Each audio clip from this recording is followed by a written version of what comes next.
Everyone, welcome to প্রতিযোগিতা। আজকে 3rd April 2026 আর আজকে টপ 4 কারেন্ট অ্যাফেয়ার্স যা কিনা তোমাদের আপকামিং যে কোনো কম্পিটিটিভ এক্সামের জন্য গুরুত্বপূর্ণ। তো চলো শুরু করে দেওয়া যাক আজকের কারেন্ট অ্যাফেয়ার্স গুলো।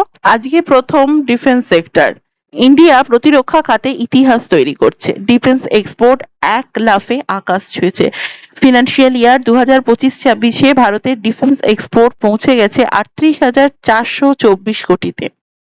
আগের বছরের তুলনায় এ এক বিশাল বৃদ্ধি। 5 বছরে আমাদের রপ্তানি প্রায় 3 গুণ বৃদ্ধি প্রাপ্ত হয়েছে। এরপর আজকে second update.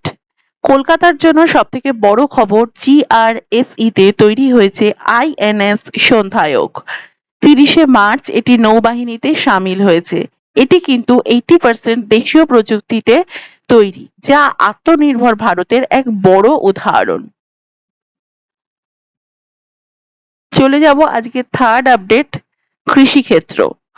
M S. Swaminathan award জিতলেন ডাক্তার শ্রীনিবাস রাও। এটা মনে রাখার চেষ্টা করো, কারণ এটা খুবই প্রেস্টিজিয়াস একটা অ্যাওয়ার্ড আর এটা খুবই গুরুত্বপূর্ণ। এর ফোর্থ আপডেট, যা কিনা লিটারেচার থেকে, সাহিত্য একাডেমি অ্যাওয়ার্ড 2025 জিতলেন এস তামিল সেলভান। এই সংক্রান্ত যা যা ইনফরমেশন আমি লিখে রেখেছি, তোমরা একটু জাস্ট গো থ্রু করো। আজকের আপডেট গুলো এই পর্যন্তই। দেখা হচ্ছে পরের ভিডিওতে। ততক্ষণ ভালো করে পড়াশোনা করতে থাকো আর প্রতিযোগিতাকে ফলো করতে কিন্তু ভুলো না এইরকম ভালো ভালো কারেন্ট অ্যাফেয়ার্স এর আপডেট পেতে। Thank you.